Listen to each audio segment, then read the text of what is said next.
स्कंद माता आप और आपके परिवारजनों की सदैव रक्षा करें, आप सभी की मनोकामनाएं पूर्ण करें।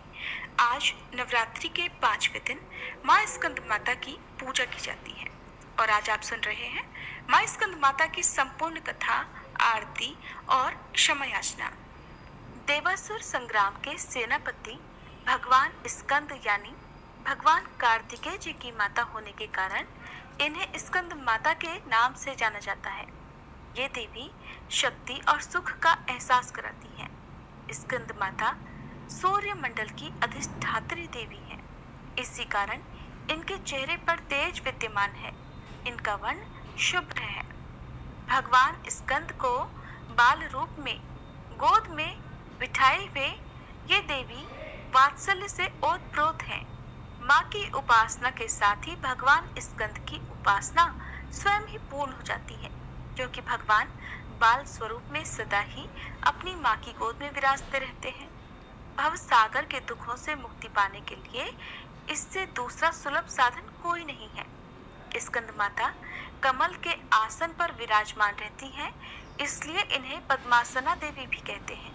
इनका वाहन भी सिंह है।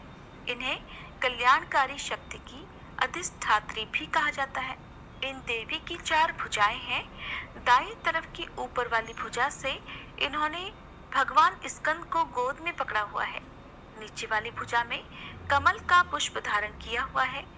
बाईं तरफ ऊपर वाली भुजा में वर मुद्रा में है और नीचे वाली भुजा में कमल का पुष्प है। देवासुर संग्राम में तारकासुर नाम के दैत्य का वध करने के लिए ही भगवान स्कंद की उत्पत्ति हुई थी। प्राचीन कथा के अनुसार कार्तिकेय जी का जन्म भगवान शिव और देवी पार्वती से दूर सरकंडे के एक वन में हुआ था। उस बालक के 6 मुख थे। उस वन में कृतिकाएं रहती थी। कृतिकाओं को जब वह 6 मुख वाला बालक मिला तब उन्होंने उसका पालन किया था। इसी वजह से बालक का नाम कार्तिकेय पड़ गया। भगवान शिव और देवी पार्वती से दूर रहकर वह बालक अब बड़ा होने लगा। कृतिकाएं बहुत अच्छी तरह से बालक का ध्यान रखती थी। एक दिन शिव जी को अपनी संतान के बारे में पता चला। संतान के बारे में जानकारी मिलते ही शिव जी ने अपने सेवकों को तुरंत ही सरकंडे के वन में भेजा और बालक को लेकर आने के लिए कहा।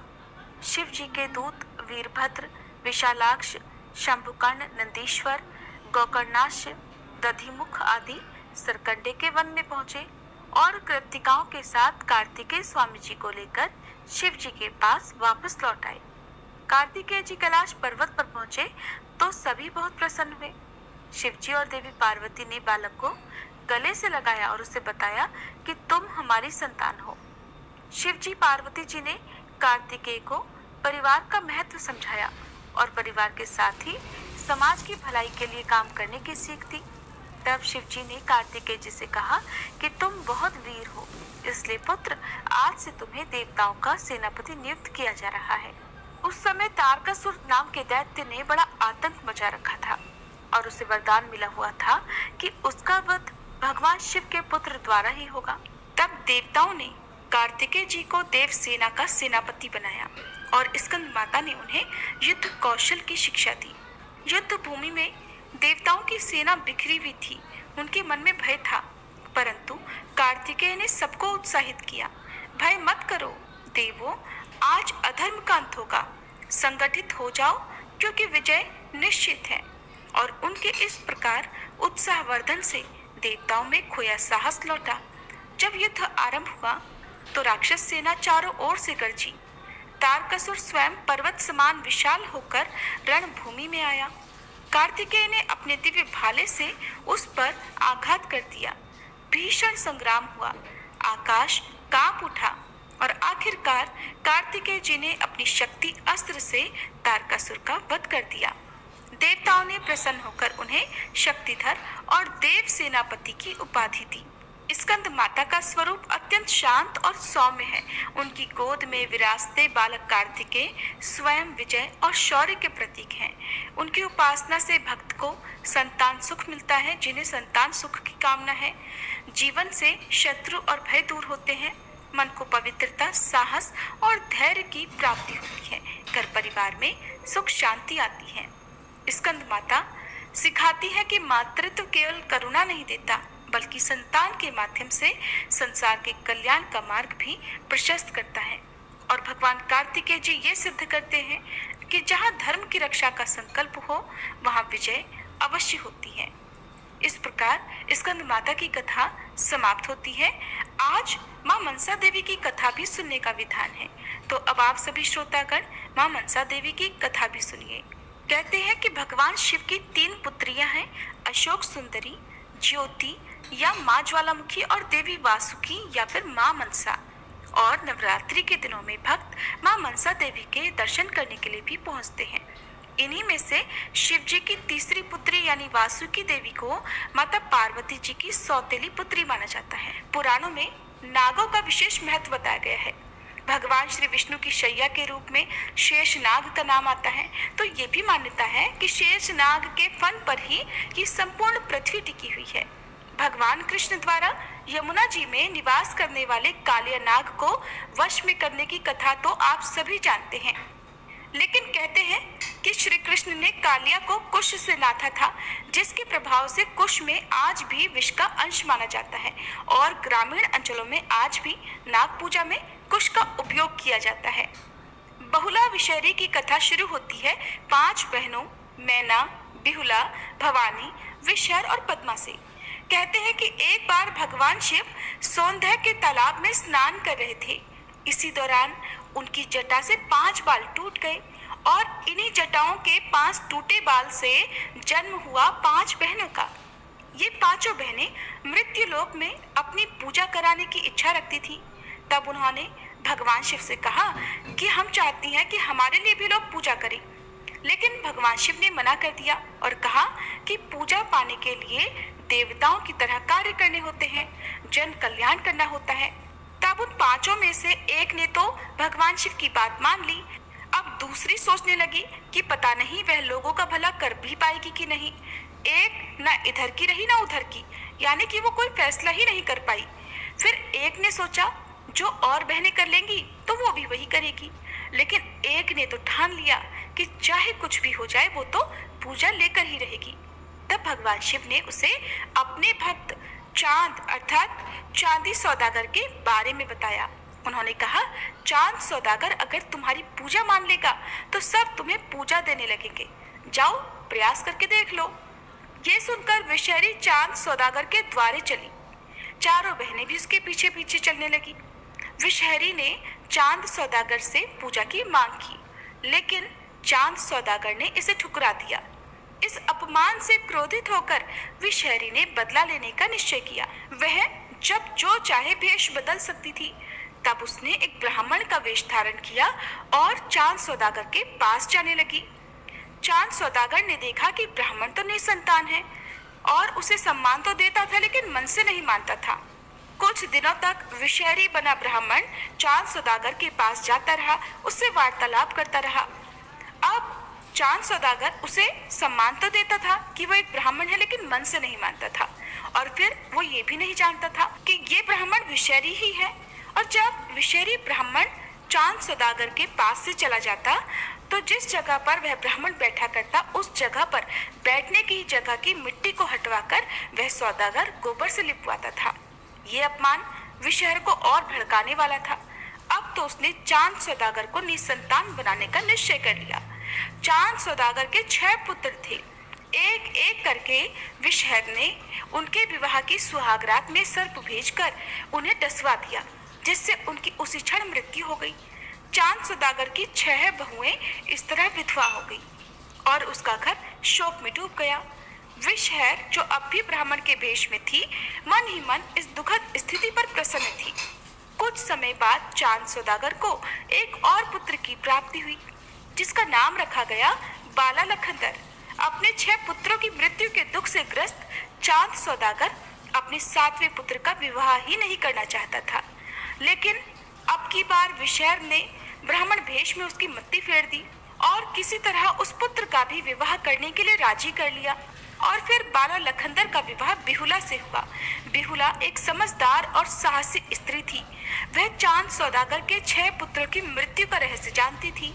उसने अपने पिता बेचू शाह से कहा कि बाला लखंदर के साथ भी वही होगा जो उसके अन्य जेठों के साथ हुआ।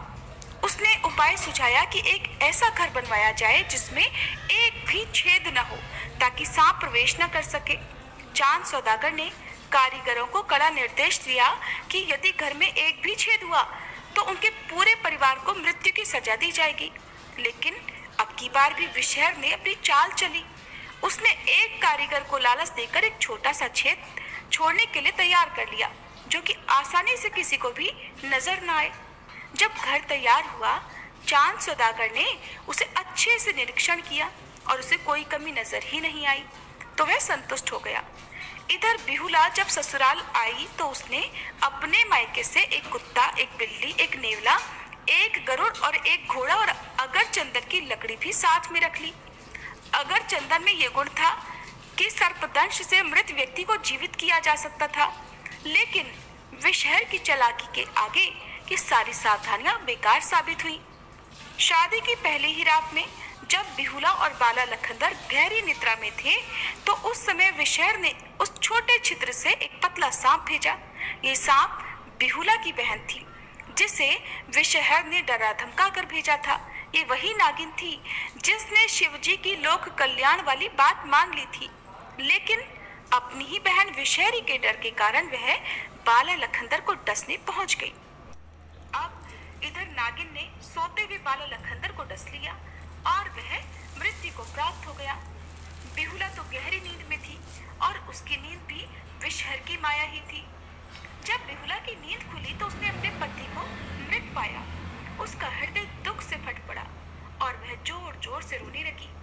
उसकी बहन जिसने बाला लखंदर को डसा था वो वही पलंग के नीचे थे और बिहुला को सांत्वना देने लगी। उसने कहा, रो मत बहन, मैं अभी तुम्हारे पति को जीवित कर सकती हूँ, लेकिन इससे विषहर की दुर्गति नहीं होगी। वो तुम्हारे 6 जेठों की हत्या का जिम्मेदार है। तुम्हें उससे बदला लेना है। धैर्य रखो और अपने पति के शव को लेकर इंद्रलोक में जाओ। अब से तो मुझे अपनी बहन ही मानना और समझना। तब बिहुला ने अपनी बहन की बात मान ली। उसने बाला लखंदर का शव, 2 मटकी दही, 4 केले के पौधे और अपनी बहन यानी नागिन को अपने जोड़े में बांध लिया। उसने बिल्ली को भी साथ ले लिया और गंगा किनारे पहुंची। वहां उसने केले के पौधों से एक बेड़ा बनाया, उस पर अपने पति का शव रखा और इंद्रलोक की ओर प्रस्थान कर गई। वह बीच बीच में शव पर दही का लेप लगाती रही ताकि वह खराब न हो। बीच बीच में बिल्ली से दही चटवाकर शव को साफ करती और फिर नया लेप लगाती। ये यात्रा लगभग 12 वर्षों तक चली। रास्ते में कई लोगों ने उसे प्रलोभन दिए, लेकिन बिहुला ने अपने पातिव्रत्य धर्म को कभी नहीं छोड़ा। बिहुला की दूर की मौसी थी रेखवा। बहते बहते बिहुला वहां पहुंची और अपनी मौसी से सारा हाल सुना दिया। तब रेखवा ने उसे सलाह दी कि वह इंद्रलोक जाए, लेकिन रास्ते में नेतिया धोबन से सावधान रहे जो एक राक्षसी है। बिहुला ने नेतिया को अपनी मौसी बनाकर उसका विश्वास जीत लिया और फिर नेतिया उसे इंद्रलोक ले गई, जहां बिहुला ने देवराज इंद्र के सामने अपनी आप बीती सुनाई। तब देवराज इंद्र ने कहा, ठीक है, जो तुम कह रही हो उसको साबित करो तो तुम्हारे पति और 6 जेठ जीवित कर दिए जाएंगे। ये सुनकर बिहुला ने अपना जूड़ा खोला और उसी नागिन को सामने कर दिया जिसने बाला लखंदर को डसा था। फिर उसने कहा, इस नागिन से ही सारा सच सुन लिया जाए और नेतिया धोबिन से भी पूछ लिया जाए कि मेरे जेठ कहाँ हैं। ये सुनकर नेतिया धोबिन ने कहा, इसके जेठ भी बहकर नदी में आए थे तो मैंने सबके प्राणों को पतंगा बनाकर अपने घर में रख लिया था। ये सब सुनकर इंद्रदेव क्रोधित हुए और उन्होंने विषहरी को बुलाने के लिए दूत भेजे। दूत विषहरी को पकड़कर ले आए। फिर नागिन ने विषहरी के सामने सारा रहस्य खोल दिया। इससे विषहरी को काटो तो खून नहीं, लेकिन अब वो कर भी कुछ नहीं सकती थी। देवराज इंद्र ने बिहुला के जेठों और बाला लखंदर को जीवित कर दिया। बिहुला ने विषहर को सजा देने के लिए उसे डोरी में बांधकर अपने साथ ले लिया। रास्ते में उसने उन लोगों को भी सजा दी जिन्होंने उसे प्रलोभन दिए थे और फिर इस तरह बिहुला अपने नगर लौटी।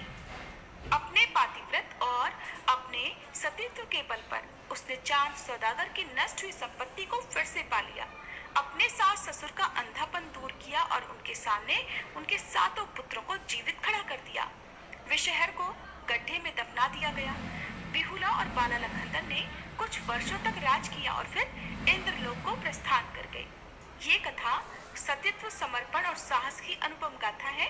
जिस नागिन ने बिहुला की मदद की थी, बिहुला ने उसे बहुत सम्मान दिया और वह नागों की रक्षिका देवी बन गई। उस दिन उसे समझ आया कि जन कल्याण करने, त्याग की भावना रखने से कोई भी देवता या देवी कैसे बन सकता है। भगवान शिव की पुत्री पद्मा नागिन को ही लोक कथाओं में मनसा कहा जाता है। उन्हें कमल पर बैठे हुए हंस की सवारी के साथ दिखाया जाता है। उनके दोनों हाथों में एक एक सांप है और इनमें से एक वही नागिन विषहर है जिसने बिहुला को कष्ट दिए थे। पद्मा के हाथ में उसे कसा हुआ दिखाने का तात्पर्य है कि पद्मा ने उसे नियंत्रित किया। दूसरे हाथ में जो एक और नागिन है और ये वो है जो विषहरी के पीछे पीछे चली थी। सिर पर छत्र बनकर भी एक नागिन है। ये वो बहन है जिसने सोचा कि जो बड़ी बहनें करेंगी वैसा ही वो भी देखेगी। एक नागिन पैरों के नीचे है जो ना इधर की रही थी ना उधर की। इस तरह ये 5 बहनें ही एक साथ देवी मनसा का पूर्ण स्वरूप मानी जाती हैं। हालांकि एक मान्यता ये भी है कि सती बिहुला ही देवी है और ये 5 नागिन ही उनके नियंत्रण में है, क्योंकि भगवान शिव की 5 पुत्रियों में एक नाम बिहुला विषहरी का भी आता है, इसलिए उन्हें ही मनसा मान लिया जाता है। वहीं इस लोक कथा को एक और रूप में सुना जाता है जो बहुत प्रचलित है। उसके अनुसार मनसा विषहरी के क्रोध और घमंड में किए गए अनैतिक कार्यों को देखते हुए चांद सौदागर के घर प्रकट होते हैं। वह मनसा को समझाते हैं कि ऐसे देवी नहीं बना जाता है, लेकिन मनसा नहीं मानती है और कहती है कि वो पूजा तो लेकर ही रहेंगी। फिर भगवान शिव कहते हैं कि अगर पूजा मिल गई तो क्या करोगी? तब मनसा कहती है, मैं बाला लखनदर और उसके भाइयों को जीवित कर दूंगी। इस पर कहते हैं, चांदो सौदागर, तुम मेरे कहने से मनसा को पूजा दो। इस पर सौदागर शिव जी से कहता है, हे प्रभु, मैं तो आपका भक्त हूँ और मनसा ने तो मेरा बहुत अनिष्ट किया है। फिर भी मेरा मनसा से कोई बैर नहीं है, लेकिन जिन हाथों से मैं आपको पूजा देता हूँ उनसे मैं मनसा को पूजा नहीं दे सकता। कहते हैं कि बाएं हाथ से की गई पूजा न सफल होती है और न ही कोई फल देती है। मैं बाएं हाथ से मनसा को पूजा दूंगा। इस तरह चांदो सौदागर बाएं हाथ से मनसा को अक्षत, पुष्प, रोली और कलावा चढ़ाता है, बाएं हाथ से जल देता है और बाएं हाथ में ही पकड़कर आरती भी करता है। मनसा इससे भी प्रसन्न हो जाती है। तब शिव जी कहते हैं, अब अपने वादे के अनुसार सबको जीवित कर दो। मनसा हाथ उठाकर सबको जीवित करने का प्रयास करती है, लेकिन कर नहीं पाती। तब वह हार कर भगवान शिव के चरणों में गिर जाती है। तब भगवान शिव कहते हैं कि किसी को अभय देना कोई चमत्कार नहीं है। देवता शक्तियों से नहीं बल्कि अपने कर्तव्यों के कारण पूजे जाते हैं। अब मनसा को समझ आ जाता है कि वो क्या गलती कर रही थी। तब वह सभी से क्षमा मांगती है और तपस्या के लिए चली जाती है। तब भगवान शिव चांदो सौदागर के पूरे परिवार को जीवन दान देते हैं और बिहुला को उसके सतीत्व के कारण देवी का दर्जा देते हैं। उधर तपस्या के बल पर मनसा भी सात्विक बुद्धि की होकर जन कल्याण में जुट गई और लोगों का कल्याण करने लगी। अपनी विष हरने की शक्ति के कारण ही वह विषहरी देवी बन जाती है और मनसा के नाम से पूजनीय हो गई। आज भी मनसा देवी की पूजा बाएं हाथ से ही करने की मान्यता अधिक है। प्रेम से बोलिए मनसा देवी की जय। अब सुनिए श्री दुर्गा चालीसा पाठ और आरती। नमो नमो दुर्गे सुख करनी, नमो नमो अम्बे दुख हरनी। निरंकार है ज्योति तुम्हारी, तिहु लोक फैली उजियारी। शशि ललाट मुख महाविशाला, नेत्र लाल प्रकृति विकराला। रूप मातु को अधिक सुहावे, दर्श करत जन अति सुख पावे। तुम संसार शक्ति लैकीना, पालन हेतु अन्न धन दीना। अन्नपूर्णा हुई जगपाला, तुम ही आदि सुंदरी बाला। प्रलय काल सब नाशनहारी, तुम गौरी शिव शंकर प्यारी। शिव योगी तुम्हारे गुण गावे, ब्रह्मा विष्णु तुम्हें नित ध्यावे। रूप सरस्वती को तुम धारा, दे सुबुद्धि ऋषि मुनिन उबारा। धरियो रूप नरसिंह को अम्बा, प्रगट भई फाड़ कर खम्बा। रक्षा करी प्रहलाद बचायो, हिरणाकुश को स्वर्ग पठायो। लक्ष्मी रूप धरो जग माही, श्री नारायण अंग समाही। क्षीर सिंधु में करत विलासा, दया सिंधु दीजे मन आसा। हिंगलाज में तुम ही भवानी, महिमा अमित न जात बखानी। मातंगी अरुधु मावती माता, भुवनेश्वरी बगला सुखदाता। श्री भैरव तारा जगतारिणी, छिन्न भाल भव दुख निवारिणी। के हरि वाहन सोह भवानी, लांगुर वीर चलत अगवानी। कर में खप्पर खड्ग विराजे, जाको देख काल डर भाजे। सोहे अस्त्र और त्रिशूला, जाते उठत शत्रु ही शूला। नगर कोटि में तुम ही विराजत, तिहु लोक में डंका बाजत। शुंभ निशुंभ दानव तुम मारे, रक्त बीज शंखन संहारे। महिषासुर नृप अति अभिमानी, जहि अघभार मही अकुलानी। रूप कराल कालिका धारा, सेन सहित तुम तिहि संहारा। परिगाढ़ संतन पर जब जब, भई सहाय मातु तुम तब तब। अमरपुरी अरुबा सब लोका, तब महिमा सब रहे अशोका। ज्वाला में है ज्योति तुम्हारी, तुम्हें सदा पूजे नर नारी। प्रेम भक्ति से जो जस गावे, दुख दारिद्र निकट नहीं आवे। ध्यावे तुम्हें जो नर मन लाई, जन्म मरण ताको छुट जाई। जोगी सुर मुनि कहत पुकारी, योग न हो बिन शक्ति तुम्हारी। शंकर आज रज तप कीनो, काम अरु क्रोध जीत सब लीनो। निषदन ध्यान धरो शंकर को, काहू काल नहीं सुमिरो तुमको। शक्ति रूप को मरम न पायो, शक्ति गई तब मन पछतायो। शरणागत हुई कीर्ति बखानी, जय जय जय जगदम्ब भवानी। भई प्रसन्न आदि जगदम्बा, दई शक्ति नहीं कीन विलंबा। मोको मातु कष्ट अति घेरो, तुम बिन कौन हरे दुख मेरो। आशा तृष्णा निपट सतावे, मोह मदादिक सब विनशावे। शत्रु नाश की जय महारानी, सुमिरो एक चित तुम्हें भवानी। करो कृपा है मातु दयाला, रिद्धि सिद्धि दे कर निहाला।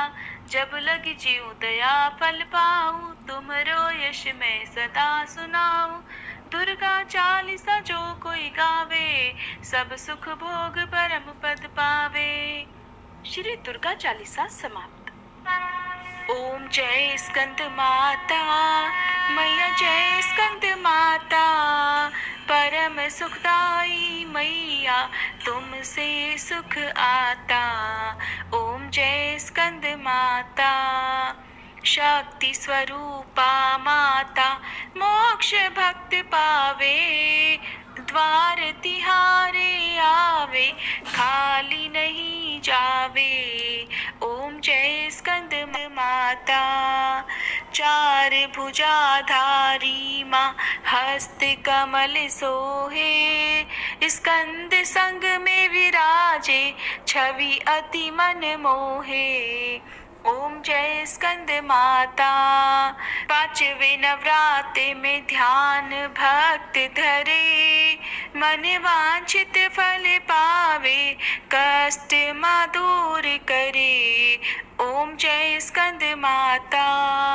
रूप निराला है माँ का, जन गुण गान करे।